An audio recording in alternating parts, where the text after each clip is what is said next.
Bismillah.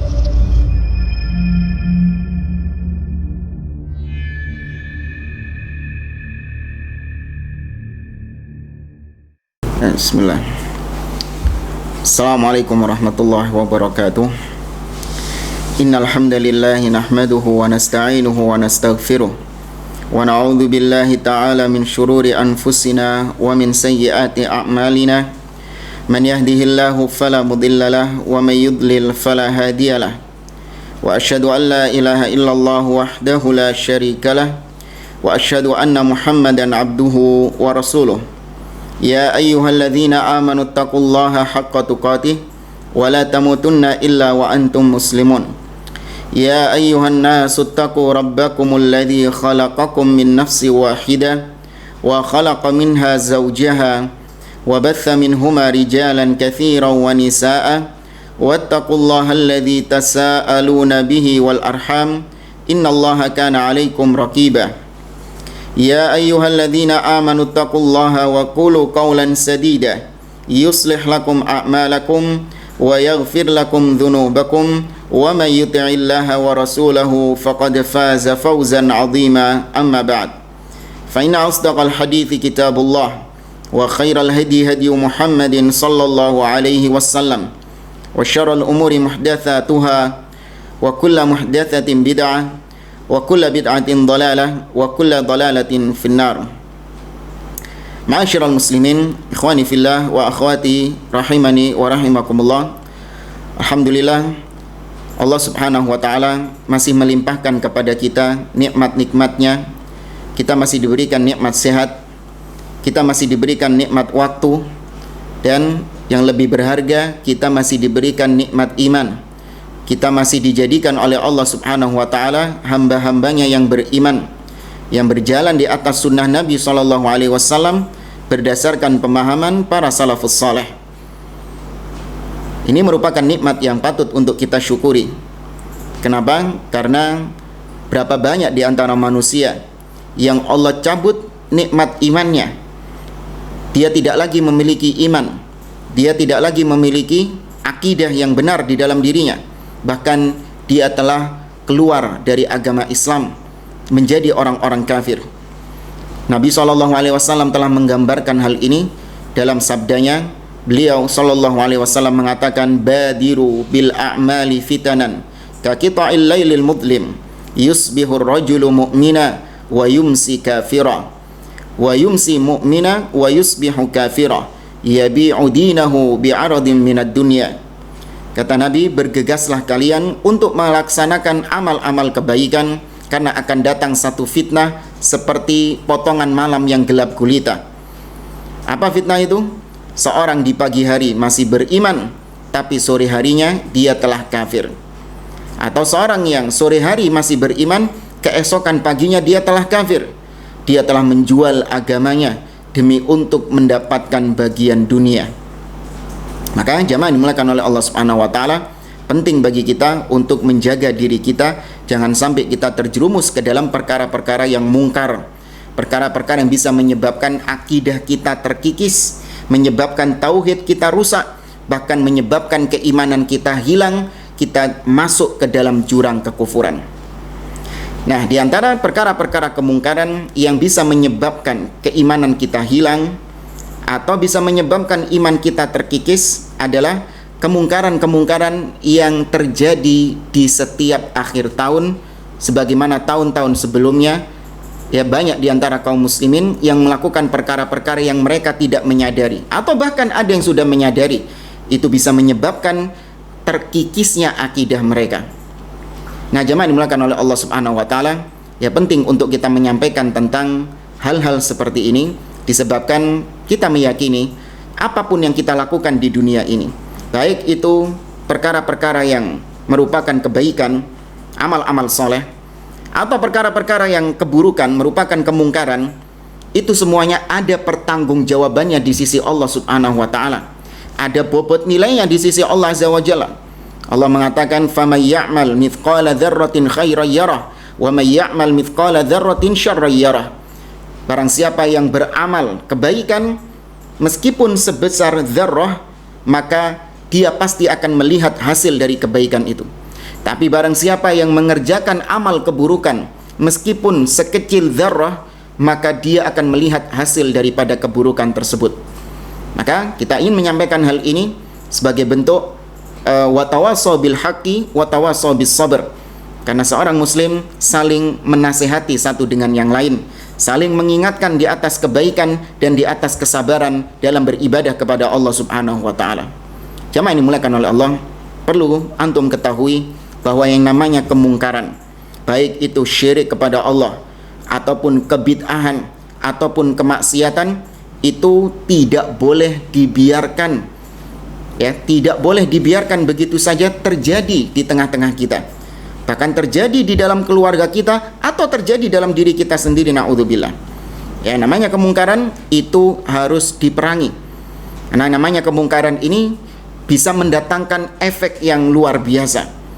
Ya, kemungkaran bisa menyebabkan kerusakan di suatu negeri. Ya, bisa menyebabkan tertumpahnya darah, bisa menyebabkan hilangnya kehormatan seseorang, ya, atau yang lain sebagainya. Dan yang lebih parah, namanya kemungkaran tadi kita sebutkan bisa menyebabkan iman kita berkurang, bahkan bisa menyebabkan seorang kufur kepada Allah Subhanahu wa taala. Bahkan kemungkaran yang dilakukan oleh seseorang itu terkadang dampak yang dirasakannya entah sekarang di dunia ataupun nanti di akhirat. Itu kemungkaran pasti ada punishment dari Allah Subhanahu wa taala. Pasti ada balasan dari Allah Azza wa Jalla. Harus kita yakini dosa yang kita lakukan, ya, kemungkaran-kemungkaran yang kita lakukan ada catatan dosa dan ada sanksinya dari Allah Subhanahu wa taala. Tinggal dua pilihannya. Sanksi di dunia, Allah segerakan sanksinya, atau menjadi istidraj, ditunda sampai nanti di akhirat diberikan sanksi tersebut di neraka jahanam wal iyadzubillah. Tapi ada opsi yang ketiga, Allah membuka pintu taubat. Allah membuka pintu taubat kepada hamba-hambanya yang ingin kembali kepadanya, menyesali perbuatan-perbuatannya. Maka jamaah dimuliakan oleh Allah Subhanahu wa taala, ya, kemungkaran-kemungkaran yang terjadi di akhir tahun ini juga menjadi perhatian yang khusus bagi kita. Kita prihatin karena kemungkaran-kemungkaran tersebut kita khawatirkan apabila suatu negeri itu banyak terjadi kemungkaran-kemungkaran, maka bisa saja negeri itu dibinasakan oleh Allah Subhanahu wa taala. Allah mengatakan dalam surat Al-Isra, kata Allah Subhanahu wa taala, "Wa idza aradna an nuhlika qaryatan amarna mutrafiha fafasaqu fiha fahaqqa 'alaihal qawlu fadammarnaha tadmira." Kata Allah, apabila kami menghendaki pada suatu negeri untuk kami binasakan negeri tersebut, maka kami perintahkan, kami jadikan negeri tersebut leluasa berbuat kemaksiatan. Kami biarkan mereka berbuat kefasikan sehingga ada alasan bagi Allah Subhanahu wa taala untuk membinasakan negeri itu dengan segera. Maka apabila telah merebak kemungkaran-kemungkaran, kesyirikan, kebid'ahan, kemaksiatan merajalela di mana-mana, maka itu pertanda Allah Subhanahu wa taala bisa menyegerakan kepada negeri tersebut, membinasakan negeri itu. Kemudian Nabi SAW juga pernah ditanya oleh istri beliau, yaitu Zainab bintu Jahsh. Beliau tatkala itu pernah bertakbir kepada Allah atau bertahlil kepada Allah. Nabi SAW suatu ketika mengatakan la ilaha illallah, ya, tidak ada yang berhak disembah kecuali Allah Subhanahu wa taala. Wailun lil Arab, ya, kecelakaan, ya, bagi orang-orang Arab yang telah banyak kemungkaran-kemungkaran yang mereka lakukan. Kemudian Zainab bintu Jahsh bertanya kepada Rasulullah, "Ya Rasulullah, anuhliku wa fina salihun?" Wahai Rasulullah, apakah mungkin kita dibinasakan oleh Allah sedangkan di antara kita ada orang-orang yang soleh? Masih ada orang-orang yang soleh. Apakah mungkin Allah akan membinasakan kita? Maka Nabi SAW mengatakan, "Na'am, idza kathural khabath." Iya, bisa saja Allah membinasakan negeri itu apabila telah banyak kemungkaran di negeri tersebut. Nabi SAW ya mempermisalkan tentang orang-orang yang mengingkari kemungkaran pada suatu negeri atau mengingkari kemungkaran, beramar ma'ruf nahi mungkar. Nabi SAW memisalkan seperti sekelompok manusia yang naik ke atas kapal. Ya, diriwayatkan kata Nabi SAW, "Mathalul qa'imi ala hududillah wal waqi'i fiha kamathali qaumin istahamu ala safinah." Perumpamaan orang yang menegakkan hukum Allah, beramar ma'ruf nahi mungkar, dengan orang-orang yang bermaksiat kepada Allah Subhanahu wa taala. Ya, dengan orang-orang yang bermaksiat kepada Allah itu seperti sekelompok kaum yang bersama-sama naik ke atas kapal. Fa asaba ba'duhum a'laha wa ba'duhum asfalaha. Maka sebagian kaum tersebut separuhnya ada di bawah kapal, di bagian lambung kapal, dan separuhnya lagi berada di dek kapalnya. Jadi dibagi menjadi dua. Kemudian fakana alladhi fi asfaliha idza istaqaw minal ma' marru ala man fawqahum. Yang di bawah kapal tersebut, kalau ingin membutuhkan air, mereka harus naik ke atas, melewati orang-orang yang ada di atas itu. Ya, maka karena terus-terusan mereka capek naik ke atas, tiap butuh air naik ke atas, akhirnya mereka mengatakan, "Lau anna kharaqna fi nasibina kharqan walam nu'dhi man fawqana." Andai kata bagaimana ya kalau kita lubangi saja kapal ini, kita kan di bawah, kita lubangi kapal ini sehingga ada air yang masuk, itu yang akan kita pergunakan untuk kebutuhan air kita di atas kapal. Coba kalau kita lubangi, kan enak, kita nggak perlu naik ke atas, nggak perlu ganggu orang-orang yang berada di atas. Maka kata Nabi, fa in yatrukuhum wa ma aradu halaku jami'an. Kalau mereka membiarkan orang ini melubangi kapal, maka mereka akan binasa semuanya. Wa in akhadhu ala aidihim najau wa najau jami'an. Tapi kalau mereka, ya, awak kapal semuanya memegang tangan orang yang akan melubangi kapal tersebut, maka mereka semua akan selamat. Maka demikian juga ketika kita mengingkari kemungkaran, kita mengingkari kemungkaran di akhir tahun seperti ini, kita mengajak kaum muslimin untuk tidak ikut-ikutan dalam perayaan-perayaan akhir tahun yang itu merupakan perayaan kafir. Tujuannya adalah untuk menjaga negeri ini agar Allah Subhanahu wa taala tidak menimpakan azab kepadanya. Umar ibn Khattab radhiyallahu taala anhu, beliau pernah mengatakan, "Ijtanibu a'da Allah al-yahuda wan nasara fi a'yadihim." Jauhkan diri kalian dari musuh-musuh Allah, yaitu Yahudi dan Nasrani, terutama pada perayaan-perayaan hari Id mereka. Fa inna sukhta yanzilu alaihim, karena murka Allah itu sedang turun kepada mereka. Fa akhsha ayyanzila alaikum, maka aku khawatir murka Allah juga turun kepada kalian gara-gara kalian ikut-ikutan merayakan perayaan-perayaan tersebut. Ya. Kemudian jamaah dimuliakan oleh Allah Subhanahu wa taala, dalil lain yang berkaitan dengan hal ini, Allah juga berfirman dalam surah Hud ayat yang ke-117, kata Allah Azza wa Jalla, "Wa ma kana rabbuka liyuhlikal qura bidzulmin wa ahluha muslihun." Kata Allah, dan tidaklah Rabbmu membinasakan suatu negeri karena kezaliman yang mereka lakukan, sedangkan penduduk negeri tersebut masih ada yang melakukan perbaikan. Masih ada yang beramar ma'ruf nahi mungkar, masih ada yang saling menasehati antara seorang muslim dengan muslim yang lainnya. Kalau masih ada seperti ini, maka Allah Azza wa Jalla tidak akan membinasakan negeri tersebut, dan itu yang kita harapkan. Ya.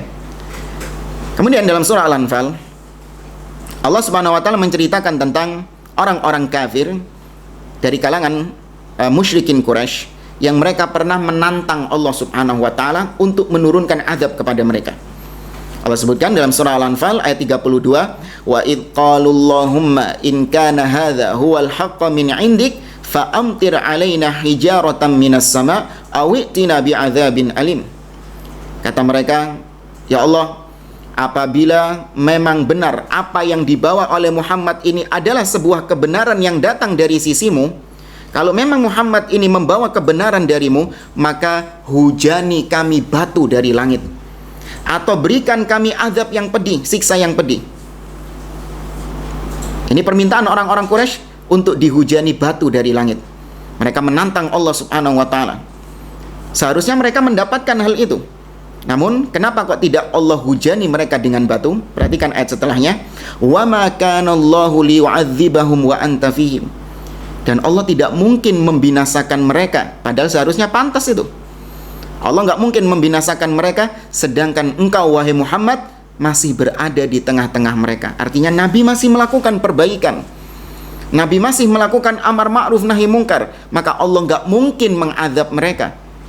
Wa ma kana Allahu mu'adzibahum wa hum yastaghfirun. Dan Allah tidak akan mengazab mereka, sedangkan sebagian di antara mereka ada yang masih beristighfar kepada Allah, masih meminta ampun kepada Allah Subhanahu wa ta'ala. Ya. Jamaah dimulakan oleh Allah Subhanahu wa ta'ala, ada beberapa kemungkaran-kemungkaran yang dilakukan oleh sebagian kaum muslimin di akhir tahun. Seperti misalnya mereka ikut-ikutan merayakan hari raya orang-orang kafir. Atau sebelumnya di tanggal 22 itu ada namanya perayaan Hari Ibu. Ya, mereka merayakan yang namanya Hari Ibu. Menurutnya ini adalah momen kita untuk kasih sayang kepada ibu. Maka ketahuilah ini merupakan kemungkaran. Karena umat Islam atau umat Nabi Muhammad SAW itu menyayangi ibu, berbakti kepada ibu, berbuat baik kepada ibu sepanjang tahun, bukan hanya tanggal 22 Desember. Sebagian orang ngeles, oh enggak Ustadz, kita ini sepanjang tahun berbuat baik sama ibu, tapi di tanggal 22 ini kita lebihkan kebaikan kita kepada ibu. Kenapa enggak sepanjang tahun kau lebihkan kebaikanmu kepada ibu? Kenapa hanya pada tanggal 22 kau lebihkan kebaikanmu, kau tingkatkan kebaikanmu kepada ibumu? Padahal kita diperintahkan untuk terus meningkatkan kebaikan kita, bakti kita kepada kedua orang tua, terutama kepada ibu. Nabi SAW pernah ditanya oleh salah seorang sahabat, ya Rasulullah, man ahaqqun nasi bihusni sahabati. Wahai Rasulullah, siapa manusia yang paling berhak untuk mendapatkan kebaikan dariku? Nabi mengatakan, ummuk, ibumu. Thumma man, kemudian siapa? Thumma ummuk, kemudian ibumu. Kemudian ditanya lagi, thumma man, kemudian siapa? Thumma ummuk, kemudian ibumu. Thumma man, kemudian siapa? Thumma abu, kemudian ayahmu. Maka Nabi SAW sampai menyebutkan 3 kali tentang hak seorang ibu di atas ayah. Bahkan bagi laki-laki, dia wajib berbakti kepada ibundanya meskipun dia itu sudah menikah. Tetap dia memprioritaskan ibunya daripada semua manusia-manusia yang ada. Maka bagaimana mungkin seorang ridho dengan hari raya atau hari ibu tanggal 22 Desember, seorang muslim latah ikut-ikutan, itu perayaan orang-orang kafir. Tidak ada di dalam Islam namanya hari ibu. Sepanjang tahun itu adalah hari ibu, tidak dispesialkan tanggal 22. Namun sangat disayangkan, sebagian kaum muslimin ya, mereka ikut merayakan hari ibu, foto selfie sama ibunya, ya, padahal setiap hari dia meninggalkan ibunya. Padahal setiap hari dia tidak pernah memberi kabar kepada ibunya, tidak pernah tanya bagaimana kondisi ibunya. Tahu-tahu tanggal 22 datang ke rumah ibu hanya untuk sekedar selfie sama ibunya, kemudian ditinggal lagi dia. Nanti ketemunya ketika momen-momen tertentu. Tidak. Ya, dalam Islam sekali lagi, ibu itu wajib untuk kita berbuat baik kepadanya, bahkan lebih kita perhatikan seorang ibu setiap masa, setiap waktu. Nah, ini kemungkaran yang pertama. Kemudian kemungkaran yang kedua, dan ini sudah berlalu juga, yaitu sebagian kaum muslimin ikut dalam perayaan umat Kristiani merayakan hari Natal, entah dengan cara mengucapkan selamat atau ikut mengenakan pernak-pernik Natal, atau bahkan na'udzubillah sampai ikut ibadah di dalam gereja. Ya, jamaah dimulakan oleh Allah Subhanahu wa taala, umat Islam adalah umat yang toleran. Ya, umat Islam adalah umat yang sangat toleran sekali. Nah, itu sudah tercatat dalam sejarah bagaimana Nabi SAW dahulu beliau memberikan kebebasan kepada orang-orang ahlul kitab untuk menjalankan agama sesuai dengan keyakinan mereka. Beliau melarang umatnya untuk mengganggu orang-orang kafir yang menjalankan ibadah mereka. Haram hukumnya untuk diganggu selama mereka tidak mengkhianati umat Islam, selama mereka tidak memerangi umat Islam.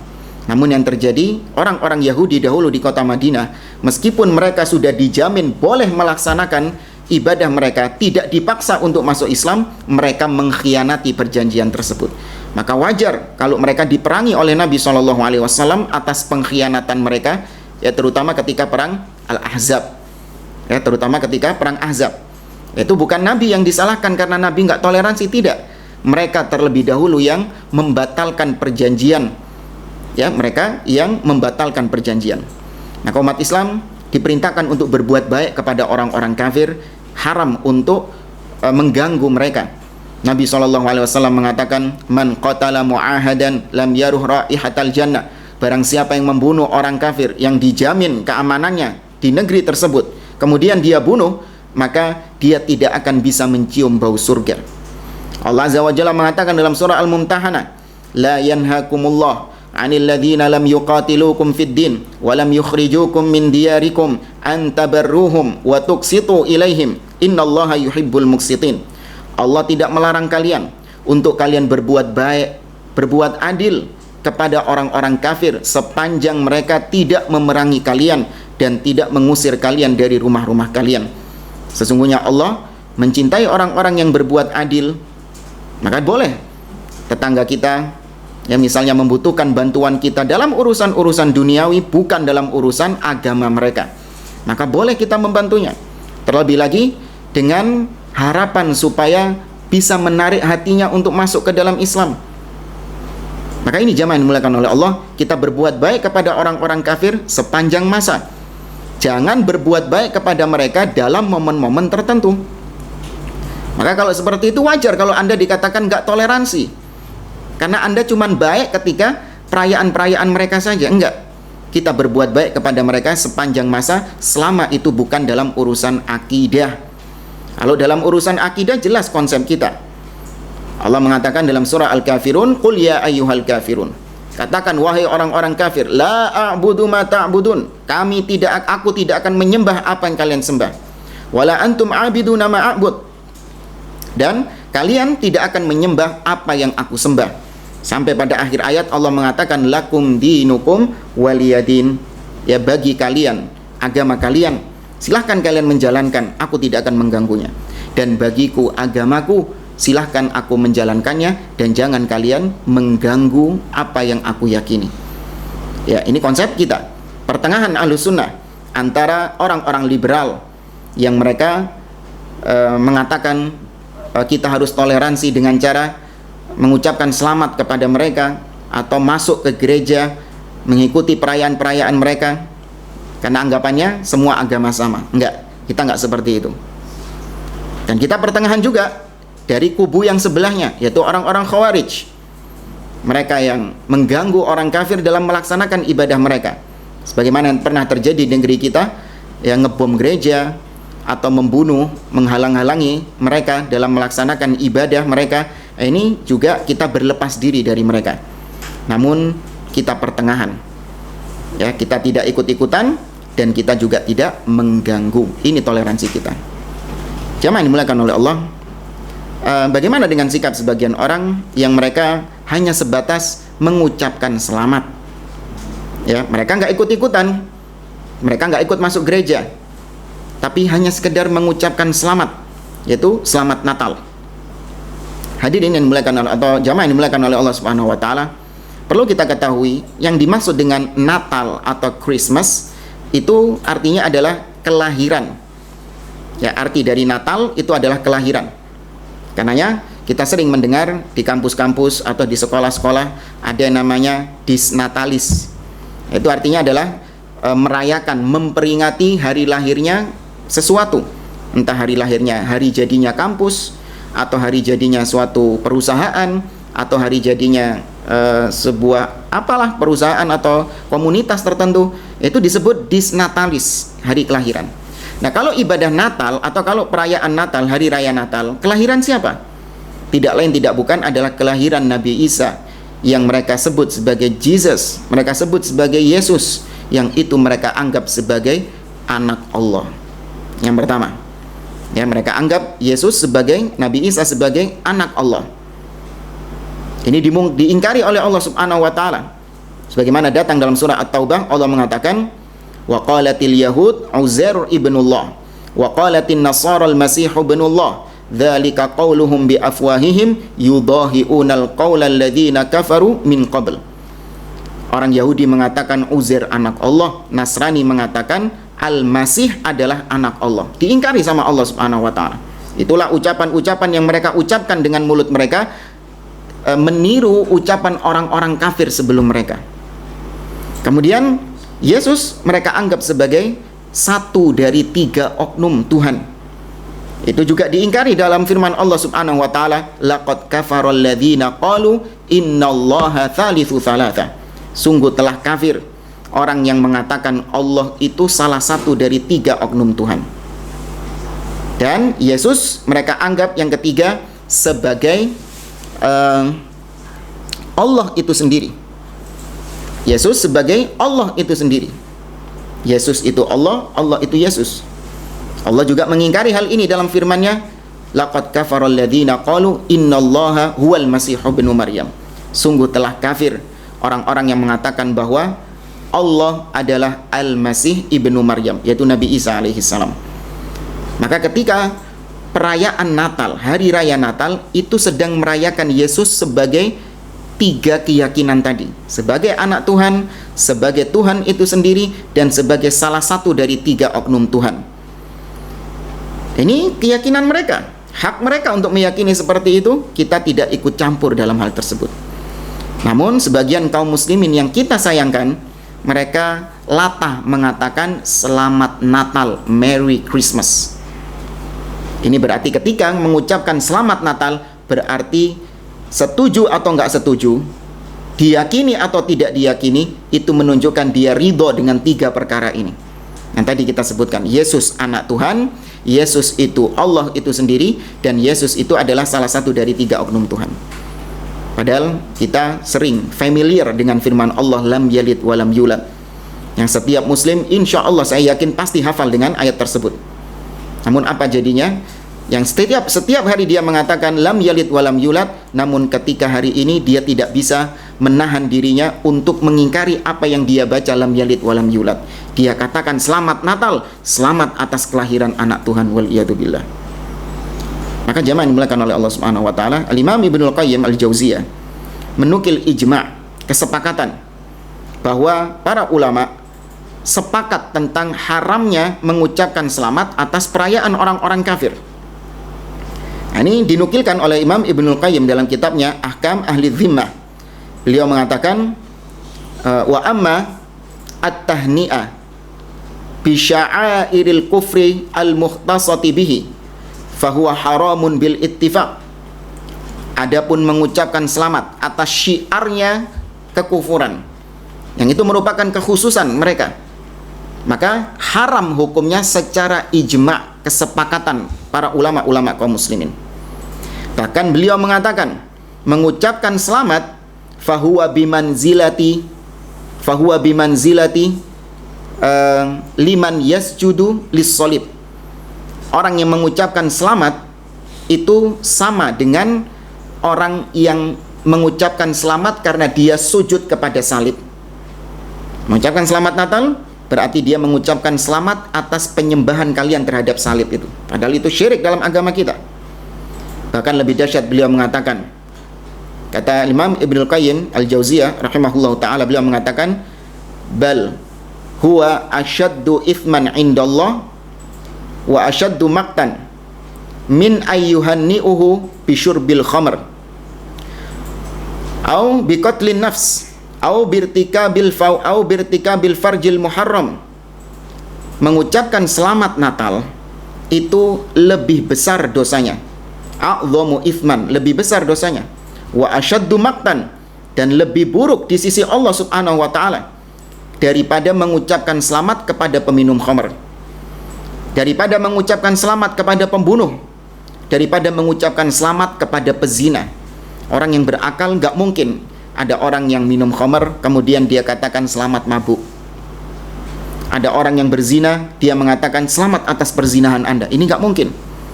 Ada orang yang membunuh, dia mengatakan selamat atas pembunuhan yang Anda lakukan. Ini juga nggak mungkin. Kenapa? Karena dia yakin itu perbuatan yang haram. Tapi apa jadinya kalau dia tahu bahwa Allah itu nggak punya anak, tapi dia selamat, mengucapkan selamat atas orang-orang yang meyakini Allah punya anak? Maka jamaah yang dimuliakan oleh Allah, berkaitan dengan mengucapkan selamat Natal, ini bukan perkara yang ringan. Allah mengatakan dalam surah Maryam, wa qalu takhadar rahmanu walada. Mereka mengatakan Allah punya anak. Laqad ji'tum syai'an idda. Sungguh kalian telah mendatangkan perkara yang besar, perkara yang mungkar. Takadus samawat yatafattarna minhu wa tansyaqqul ardu wa takhirul jibalu hadda. Kata Allah, hampir-hampir langit itu roboh, runtuh. Hampir-hampir bumi terbelah. Hampir-hampir gunung itu hancur lebur. Gara-gara apa? Anda'au lirrahmani walada. Karena mereka mengklaim Allah punya anak. Ya, ini sekali lagi perkara yang besar. Bagi kaum muslimin yang sudah memahami tentang akidah yang seperti ini, gak pantas bagi dia untuk mengucapkan selamat. Ya, hati-hati dengan fatwa ulama-ulama gadungan. Ya, seperti profesor ahli tafsir yang ada di negeri kita yang menyesatkan banyak kaum muslimin dalam perkara yang satu ini. Waliyadzubillah. Baik, itu kemungkaran yang kedua, yaitu berkaitan dengan Natal. Untuk lebih lengkapnya tentang bagaimana seluk-beluk Natal, ya, sejarah lahirnya Nabi Isa yang benar, itu bisa Anda simak di kajian kita yang berjudul Lahirnya Nabi Isa di channel Salaf Ittiba. Kemudian kerusakan yang berikutnya adalah al-ihtifal bi ra'sis sanah, yaitu memperingati awal tahun, ya, memperingati tahun baru, ya, memperingati tahun baru Masehi. Ini juga kemungkaran tersendiri yang kita poinkan. Ada banyak sekali segudang kemungkaran-kemungkaran yang terjadi pada tahun baru ini. Ya, kerusakan yang pertama, kemungkaran yang pertama dari tahun baru ini adalah bahwa seorang yang merayakan tahun baru itu sama saja dia sedang membuat-buat hari raya Id. Ya, sedang membuat hari raya Id. Padahal kita tahu bahwa di dalam Islam hanya ada 2 hari raya yang ditetapkan Nabi SAW, yaitu hari raya Idul Fitri dan hari raya Idul Adha. Ini sebagaimana yang diriwayatkan, dan Nabi SAW, ya, pada suatu ketika beliau mendapati orang-orang jahiliyah itu memiliki 2 hari raya yang mereka agungkan, yang mereka rayakan di setiap tahunnya. Kemudian Nabi SAW tatkala datang ke Madinah, Nabi mengatakan kepada mereka, kana lakum yauman tal'abuna fihima.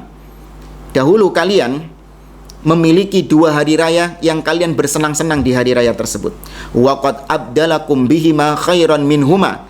Dan sekarang sungguh Allah Subhanahu wa taala telah menggantikan kepada kalian 2 hari raya yang lebih baik daripada 2 hari raya kalian. Yaumal Fitri wa Yaumal Adha, yaitu hari raya Idul Fitri dan hari raya Idul Adha. Maka kalau ada orang yang merayakan tahun baru, itu sama saja dia sedang membuat-buat Id.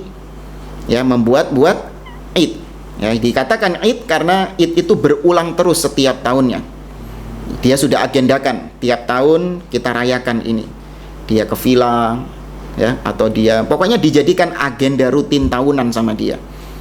Begadang, pasang mercon dan lain sebagainya, itu jadikan agenda rutin. Maka yang rutin seperti ini berulang itu disebut Id.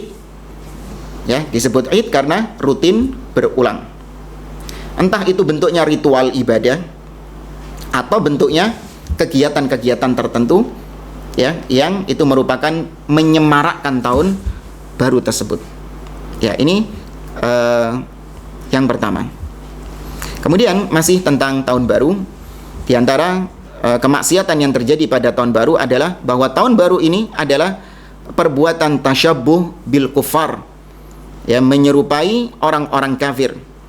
Karena saya tantang kepada orang-orang yang ngotot mengatakan tahun baru ini mubah, tahun baru ini boleh, tidak ada kaitannya dengan orang-orang kafir, maka saya tantang, datangkan kepada kita dalil bahwa ini merupakan perayaan Islam. Ya, ini merupakan sebuah perayaan dalam Islam. Kemudian datangkan kepada kita fakta sejarah bahwa tahun baru ini itu nggak ada hubungannya dengan orang kafir. Maka mustahil Anda bisa mendatangkannya. Anda kalau buka lembaran sejarah, justru tahun baru ini memang perayaan mereka. Ini memang hari raya mereka. Ya, karenanya disebut dengan Al-Masih, tahun baru Masehi. Masehi diambil dari kata-kata Al-Masih, dinisbatkan kepada Nabi Isa yang mereka anggap sebagai Tuhan. Itu masih ada kaitannya dengan hari Natal itu tadi. Karenanya digabungkan antara Natal dan tahun baru. Ya, lihat di spanduk-spanduk yang ada, Natal dan tahun baru itu sudah satu paket, jadi satu. Jangan Anda mengatakan Natal ini Nasrani, ya, untuk perayaan Kristen, sedangkan tahun baru ini umum untuk siapa saja. Enggak. Tahun baru ini juga perayaannya orang-orang Nasoro, perayaannya orang-orang Nasrani. Karenanya ada lagu yang mereka nyanyikan, ya, di gereja-gereja atau di momen-momen tertentu. Mereka menyanyikan lagu We wish you a Merry Christmas, We wish you a Merry Christmas and Happy New Year. Itu sudah jadi satu paket. Itu nyanyian rohani mereka, ya. Ya, itu sekali lagi nyanyian rohani mereka. We wish you a Merry Christmas and Happy New Year. Ya, kami ucapkan kepada kalian, kepada engkau tahun Natal, Merry Christmas, selamat Natal, dan selamat tahun baru. Sudah jadi satu paket. Ya, ini adalah perayaan mereka. Maka ketika kaum muslimin ikut merayakan tahun baru ini, maka jatuhnya menyerupai orang-orang kafir, karena itu kekhususan mereka. Ya, apa-apa yang menjadi kekhususan mereka, kemudian kita ikut-ikutan di dalamnya, maka itu yang disebut dengan tasyabuh. Tapi kalau bukan kekhususan mereka, maka nggak disebut tasyabuh. Ya, seperti kita misalnya pakai jaket seperti ini. Apakah yang pakai jaket? Apakah jaket ini adalah kekhususan orang-orang kafir? Enggak. Ya, ini perkara yang umum, bukan hanya dipakai orang-orang kafir. Maka bukan tasyabuh kepada orang kafir. Ya, maka ada yang menggelitik ketika kita mengatakan perayaan tahun baru ini adalah tasyabuh kepada orang-orang kafir. Mereka mengatakan, oh, antum pakai baju itu juga tasyabuh kepada orang kafir. Terus apa mudah? Katanya pakai baju ini sama dengan orang kafir juga pakai baju. Oh, biar nggak menyelisihi, biar nggak tasyabuh dengan orang kafir, kita telanjang saja. Begitu? Ini salah. Ya, mau ngomong pikir dulu. Jangan langsung nyerocos, kelihatan bodohnya. Yang menjadi tasyabuh adalah kalau itu merupakan kekhususan mereka. Nah, tahun baru itu kekhususan mereka. Maka haram hukumnya untuk ikut di dalamnya, itu termasuk bentuk tasyabuh. Tapi ya mau gimana lagi? Memang Nabi SAW telah menyampaikan 14 abad yang lalu bahwa ada di antara umatnya yang ikut perayaan-perayaan kafir atau mengikuti orang-orang kafir. Nabi mengatakan, la tattabi'anna sanana man kana qablakum shibran bi shibrin wa dhira'an bi dhira'in hatta law dakhalu juhra dhabbin la dakhaltumuhu. Sungguh kalian nanti akan mengikuti langkah-langkah jalannya orang-orang sebelum kalian. Sejengkal demi sejengkal, sehasta demi sehasta, ya, pelan tapi pasti. Kalian akan ikuti mereka. Sampai kalaupun mereka masuk ke dalam lubang dob, biawak padang pasir, kalian ikut masuk juga di dalamnya. Lihat, sampai perkara-perkara yang kita mungkin gak terfikirkan. Ngapain umat Islam juga ikut-ikutan di situ? Antum bayangkan ada orang masuk ke dalam lubang dob, kemudian orang lain ikut masuk di situ. Ini kan kalau kita lihat nggak mungkin. Nah, ini sama. Ada kebiasaan-kebiasaan orang-orang kafir yang nggak perlu untuk diikuti, dan ngapain untuk diikuti. Tapi ternyata orang-orang Islam ada juga yang mengikuti sampai pada perkara-perkara yang hina sekalipun. Mereka ikut-ikutan orang-orang kafir tersebut. Ya. Kemudian para sahabat mengatakan, "Qulna ya Rasulullah, al-yahudu wan nasara." Wahai Rasulullah, apa yang kau maksud umat sebelum kita ini adalah Yahudi dan Nasrani? Nabi mengatakan, "Faman?" Ya, siapa lagi kalau bukan mereka? Al-Imam Nawawi rahimahullah berkata ketika menjelaskan hadis yang tadi kita sampaikan dalam syarah Sahih Muslim, Imam An-Nawawi mengatakan as-sananu bi fathis sin wan nun wa huwa at-tariq. Yang dimaksud dengan as-sanan la tattabi'anna sanan, kata beliau, yang dimaksud adalah at-tariq, jalannya orang-orang kafir. Wal muradu bisyibri wadh-dhira'i wa juhri ad-dabbi at-tamthilu bi syiddatil muwafaqati lahum. Dan Nabi mengatakan sejengkal demi sejengkal, sehasta demi sehasta, dan masuk ke lubang dob. Ini perumpamaan dari Nabi SAW karena saking miripnya orang Islam dengan orang kafir tersebut, saking persisnya, sampai kita lihat gak ada bedanya jamaah. Apa yang membedakan dia dengan orang kafir? Bahkan kita lihat ada sebagian orang public figure, entah artis atau penyanyi, yang kalau ngelihat dia justru kita menganggap dia orang kafir. Kemudian baru ada pemberitaan ternyata dia ini Islam. Kita baca komen-komennya di situ. Oh, ternyata Islam. Saya kira selama ini kafir. Saya kira selama ini non-muslim. Kenapa kok bisa muncul perkiraan seperti itu? Karena dari tampilannya, dari ucapannya, dari akhlaknya, ya, itu tidak ada tanda-tanda dia itu Islam. Mirip plek sama orang-orang kafir dia ini. Ya, ini terjadi apa yang dikatakan Nabi jamaah. Ini kata beliau, wa fi hadza mu'jizatun dhahiratun li Rasulillah sallallahu alaihi wasallam faqad waqa'a ma akhbara bihi sallallahu alaihi wasallam. Hadis ini tadi yang kita baca, umat Islam akan mengikuti langkah orang kafir sejengkal demi sejengkal. Hadis ini kata beliau, ini adalah mukjizat yang sangat-sangat nampak sekali pada diri Nabi SAW. Kenapa? Terjadi di hari ini. Ya, sudah terjadi di zaman sekarang apa yang disampaikan oleh beliau. Perkara-perkara yang mustahil dilakukan oleh orang-orang kafir, orang Islam ikut-ikutan di situ. Nabi SAW juga mengatakan man tasyabbaha biqaumin fahuwa minhum. Barang siapa yang meniru orang-orang kafir, yang menyerupai mereka, maka di akhirat naudzubillah dia termasuk dari golongan orang kafir. Ridhokah kita kalau kita dibangkitkan bersama orang-orang kafir, bersama orang-orang yang merayakan tahun baru itu? Tentu nggak ridho. Kita ingin dibangkitkan bersama Abu Bakar, yang mereka nggak merayakan tahun baru. Jangan bilang tahun baru nggak ada di zaman tersebut. Masehi ini sudah ada sebelum Islam. Ya, tahun baru Masehi ini sudah ada sebelum Islam. Jangan mengatakan di zaman Abu Bakar nggak ada. Di zaman Nabi nggak ada tahun baru, ada. Ya, perayaan-perayaan orang-orang kafir ada. Namun tidak pernah dinukilkan mereka ikut-ikutan dalam perayaan-perayaan tersebut.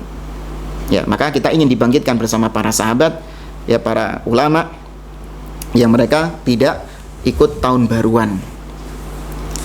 Kemudian yang ketiga, ya, di antara kemungkaran yang terjadi pada tahun baru adalah munculnya bid'ah. Ini yang lebih parah. Ya, kalau tadi mengekor, menyerupai orang-orang kafir, sekarang memunculkan bid'ah-bid'ah dalam agama. Apa itu? Sholat tahajud dalam rangka tahun baru, atau zikir berjamaah dalam rangka tahun baru. Kan niatnya baik. Daripada trek-trekan, daripada tiup trompet, daripada nyumet petasan, mending kita sholat malam berjamaah, mending kita zikir berjamaah. Ini kelihatannya indah, tapi itu bid'ah dalam agama. Ini lebih buruk daripada yang trek-trekan, lebih buruk daripada yang niup trompet, ya, lebih buruk daripada yang nyumet petasan tadi. Mungkin sebagian orang heran, kok bisa Ustaz? Sholat malam kok lebih buruk daripada yang niup trompet? Zikir kok lebih buruk daripada yang nyumet petasan? Maka kita jawab sebagaimana kaidah bahwa bid'ah itu lebih buruk daripada maksiat.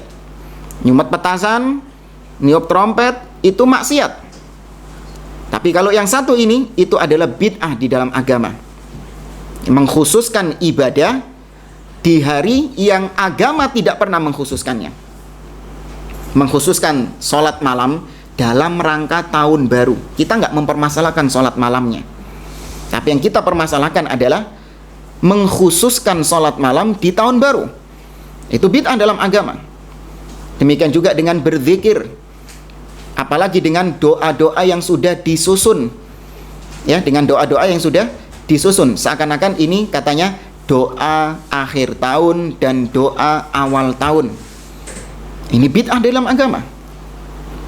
Maka sekali lagi kita tidak mengkritik sholatnya. Orang mau sholat malam, mungkin dia kebiasaan sholat malam dari sebelumnya, nggak apa-apa dia sholat malam di malam tahun baru.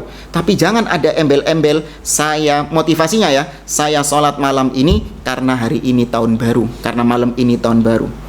Sholat malam. Ya, mau berzikir kepada Allah, zikir kepada Allah dengan zikir-zikir yang telah diajarkan Nabi SAW. Mau baca Quran nggak ada masalah. Tapi jangan ada embel-embel bahwa ibadah itu semua motivasinya, dorongannya karena tahun baru. Ya, jamaah dimulakan oleh Allah Subhanahu wa taala. Nah, ini mirip seperti kasus yang dialami oleh Sa'id ibn al-Musayyib. Beliau pernah mendapati ada orang yang melaksanakan sholat sunnah fajar lebih dari 2 rakaat. Kita tahu sholat sunnah fajar itu cuma 2 rakaat saja. Ya, dinukilkan dari istri-istri Nabi SAW seperti Hafsah bintu Umar. Beliau menuturkan bagaimana sholat fajar, sholat sunnah fajar yang dilakukan Nabi SAW. Beliau mengatakan, kana SAW yusalli rak'ataini khafifatain. Beliau melaksanakan sholat fajar 2 rakaat ringan. Sudah 2 rakaat saja, itu sunnah Nabi SAW. Nah, Sa'id ibn al-Musayyib melihat ada orang yang melaksanakan sholat fajar sebelum subuh, 2 rakaat sebelum subuh. Dia laksanakan berulang-ulang, salam, naik lagi, salam, takbir lagi, salam, takbir lagi. Ditegur sama Sa'id ibn al-Musayyib, dinasihati, kalau apa yang kau lakukan itu bid'ah dalam agama, karena Nabi cuma mengajarkan 2 rakaat saja. Apa jawaban orang ini? Orang ini mengatakan, wahai Sa'id ibn al-Musayyib, ayu'adzibani Allah ala shalah. Wahai Sa'id, apakah mungkin Allah akan mengadab aku di akhirat nanti, akan menyiksa aku hanya gara-gara aku sholat? Masa sholat gak boleh? Sholat kan isinya takbir, membaca surat Al-Fatihah, ya, kemudian mengagungkan Allah, bersolawat kepada Nabi. Masa Allah mengadab aku gara-gara perkara yang baik seperti ini? Kan niatnya baik. Maka dijawab oleh Sa'id ibn al-Musayyib, beliau mengatakan, la, oh enggak, kalau kau seperti itu, kau tidak disiksa oleh Allah bukan karena sholatmu, walakin li khilafika lis sunnah, tapi karena kau menyelisihi sunnah, yaitu dengan membuat bid'ah dalam agama. Itu yang akan menjadi sebab seorang diadab oleh Allah Subhanahu wa taala.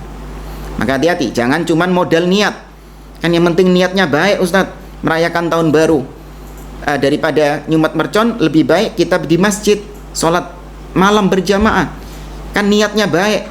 Jangan cuman ngelihat dari niatnya saja, tapi lihat dari ittiba us-sunnah, ittiba kepada sunnah Nabi. Apakah ada itu contohnya dari Nabi SAW mengkhususkan sholat tahajud di malam tahun barunya Nasoro?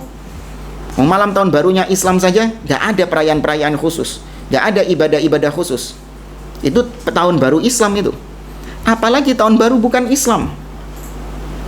Ya, teringat juga dengan kisah Abdullah bin Mas'ud radhiyallahu ta'ala anhu. Beliau pernah dikabari oleh Abu Musa al-Ash'ari tentang sekelompok orang yang berhalakoh-halakoh di masjid. Masing-masing halakoh dipimpin satu imam. Mereka mengatakan kabbiru mi'ah, ya, bertakbirlah 100 kali. Kemudian jamaahnya menghitung dengan kerikil-kerikil, 1, 2, 3. Sabbihu mi'ah, bertasbihlah 100 kali, 1, 2, 3. Ya, kabbiru mi'ah, bertakbirlah 100 kali. Mereka menghitung itu dengan kerikil-kerikil. Kemudian datanglah Abdullah bin Mas'ud radhiyallahu anhu.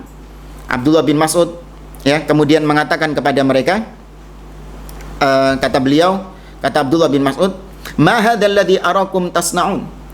Apa ini? Apa yang kalian lakukan di sini? Ya, mereka mengatakan, ya Aba Abdurrahman, hasa na'uddu bihi takbiratina wa tasbihatina, ya, wa tahlilatina. Wahai Abu Abdurrahman, kunyahnya Abdullah bin Mas'ud, ini batu-batu, kami cuma menghitung-hitung kerikil, menghitung takbir kami, menghitung tahlil kami, menghitung tasbih kami, cuma batu yang kami hitung. Apa kata Abdullah bin Mas'ud? Bal fa'uddu sayyi'atikum, bahkan hitung dosa-dosa kalian. Fa ana dhaminun alla yadhi'a min hasanatikum syai'.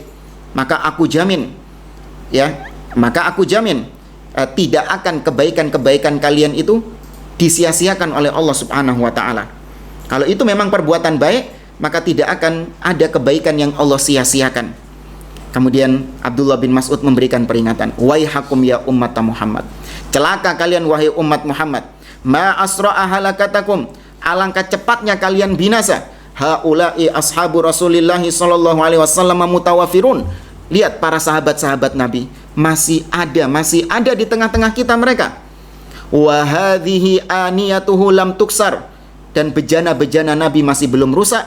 Wa hadhihi thiyabuhu lam tabla, dan pakaian-pakaian Nabi masih belum usang. Artinya baru kemarin Nabi meninggal.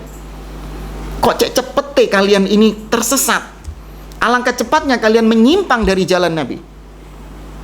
Kemudian Abdullah bin Mas'ud mengatakan, ya, akuntum ala millatin ahda min millati Muhammad sallallahu alaihi wasallam am antum muftatihu babi dhalalah.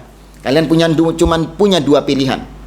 Kalian merasa berada di atas petunjuk yang lebih baik daripada petunjuk yang telah digariskan Nabi sallallahu alaihi wasallam, atau memang kalian sengaja membuka pintu-pintu kesesatan. Lihat, niatnya baik, tapi itu merupakan bid'ah dalam agama, diingkari dengan keras oleh Abdullah bin Mas'ud.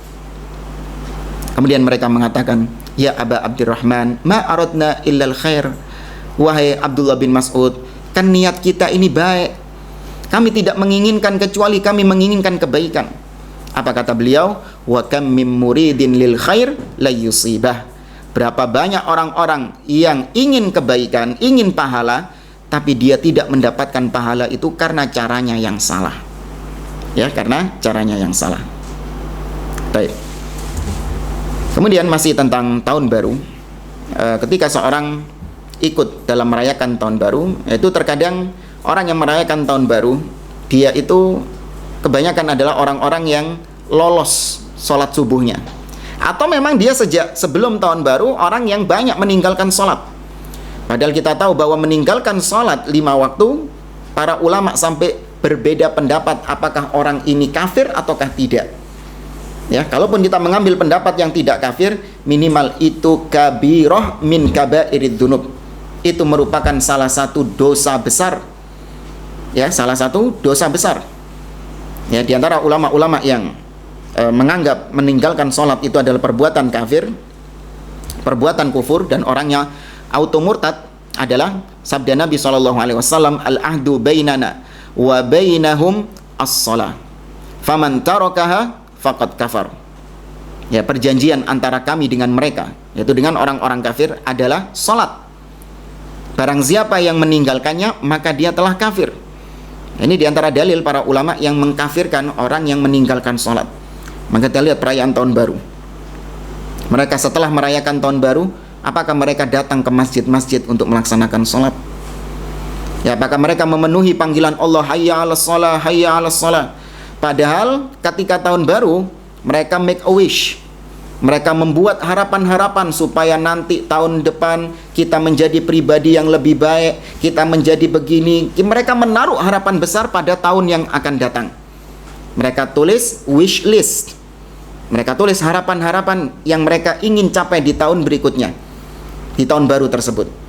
Namun baru tanggal 1 mereka berada di tahun itu sudah mendurhakai Allah Subhanahu wa ta'ala, sudah melakukan keburukan yang besar. Baru tanggal 1, bahkan baru berapa jam lewat dari perayaan tahun baru yang mereka katanya ingin menjadi pribadi yang lebih baik. Namun langsung di hari itu juga, di malam itu juga, mereka memaksiati Allah Subhanahu wa ta'ala dengan meninggalkan sholat. Maka kebaikan apa yang Anda harapkan? Kebaikan apa yang kalian harapkan? Ya, ini diantara kemungkaran yang terjadi pada tahun baru. Kemudian juga kemungkaran yang lain di tahun baru itu orang-orang melean ini begadang. Ya, melakukan begadang, yaitu tidak tidur malam tanpa ada keperluan yang syar'i.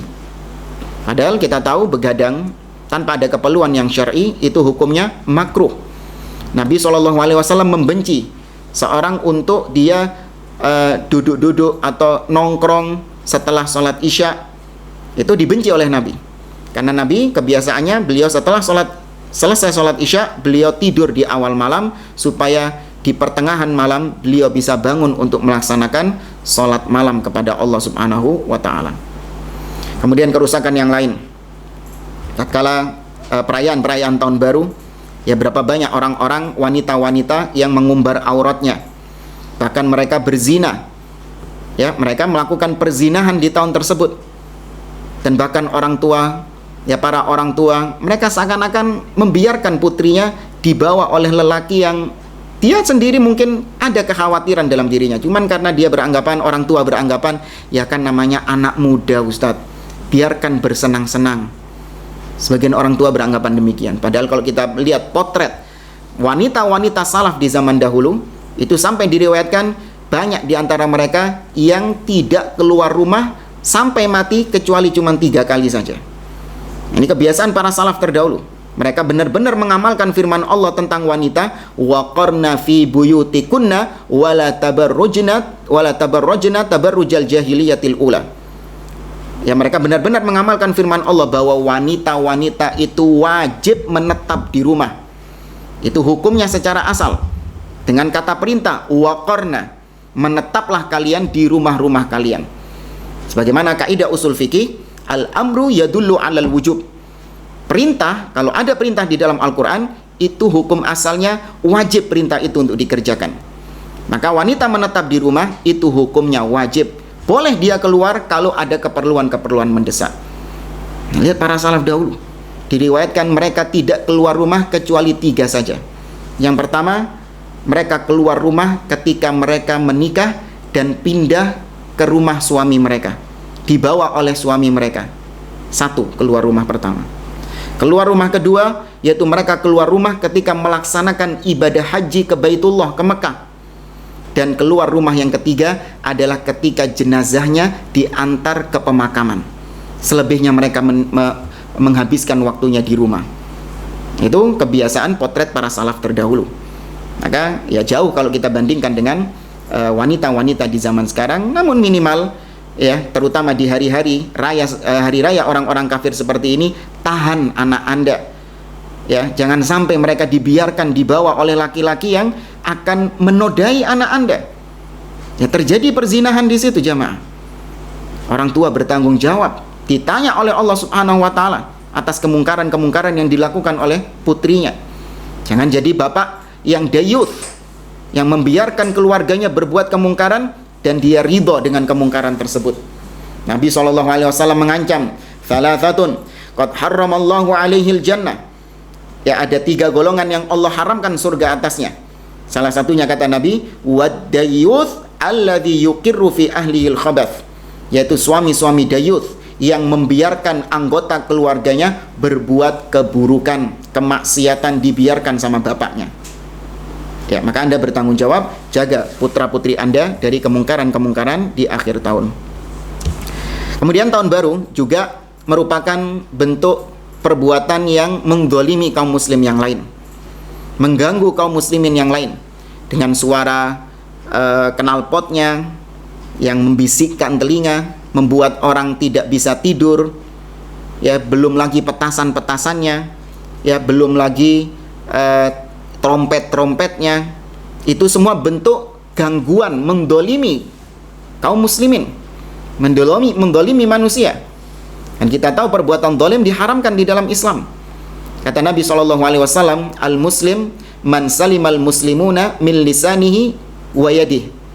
Kata Nabi SAW, ya seorang muslim itu adalah orang yang kaum muslimin yang lain selamat dari lisannya dan selamat dari tangannya, tidak terganggu dengan lisannya dan tidak terganggu dengan tangannya. Ya, bagaimana bisa orang-orang yang merayakan tahun baru, ya mereka termasuk dalam hadis ini, sedangkan mereka mengganggu orang lain dengan lisannya, meniupkan trompet, dengan tangannya, brayer-brayer motornya. Antum nggak bayangkan berapa juta orang yang Anda dolimi. Apa jadinya kalau mereka semua angkat tangan kepada Allah? Mereka berdoa kepada Allah Subhanahu wa ta'ala supaya menimpakan azab kepada Anda, supaya menimpakan kecelakaan kepada Anda. Tidakkah Anda ingat bahwa orang yang terdolimi doanya ekspres mustajab kepada Allah Subhanahu wa ta'ala? Nabi SAW mengatakan, wattaqi da'watal madlum, hati-hati dengan doanya orang-orang yang terzalimi. Ya, maka ini yang patut Anda renungkan. Anda nyumet petasan, bikin orang sakit, kaget, ya, jantungnya akhirnya mau copot misalnya, ya, sakit jantungnya jadi kumat. Ya, ada orang bayi tertidur nggak bisa tidur dia gara-gara petasan yang Anda nyalakan. Kalau mereka berdoa kepada Allah, 1 orang, 2 orang, 3 orang, 10 orang, 100 orang, ribuan orang yang merasa terdolimi dengan suara petasan yang Anda lakukan, yang Anda nyalakan, dan suara knalpot yang Anda lakukan, yang Anda lakukan tersebut, mereka semua berdoa kepada Allah untuk kecelakaan Anda, entek Anda sudah, habis sudah Anda. Ya, maka hati-hati. Ya, hentikan perbuatan-perbuatan seperti itu. Itu mendolimi kaum muslimin. Bukankah Anda juga nggak mau kalau diperlakukan seperti itu? Maka jangan memperlakukan kaum muslimin, jangan mendolimi kaum muslimin dengan perlakuan-perlakuan yang Anda sendiri juga nggak setuju kalau diperlakukan seperti itu. Ya. Mungkin yang terakhir ya. Sebenarnya masih banyak kemungkaran, cuman karena waktu. Di antara kemungkaran tahun baru adalah menyia-nyiakan waktu. Ya, membuang-buang waktu. Padahal waktu ini adalah sesuatu yang sangat berharga sekali. Tidak ada toko yang jualan waktu. Kalau jam banyak yang jualan, tapi kalau jual waktu itu nggak ada. Anda cari di toko-toko online atau di toko-toko yang ada, saya mau beli waktu. Saya pingin beli waktu masa muda saya dulu. Saya beli, berapapun harganya saya beli. Yang penting saya bisa membeli waktu-waktu masa muda dahulu. Nggak bisa. Seorang muslim, dia memanfaatkan waktu yang Allah berikan dengan sebaik-baiknya, yaitu dengan menambah pundi-pundi amal solehnya, menambah bekalnya, ya, untuk persiapan dia menuju kematian. Itu yang dipikirkan oleh seorang muslim, bagaimana menghabiskan waktu, ya, dengan menambah pundi-pundi amal dan menggugurkan dosa.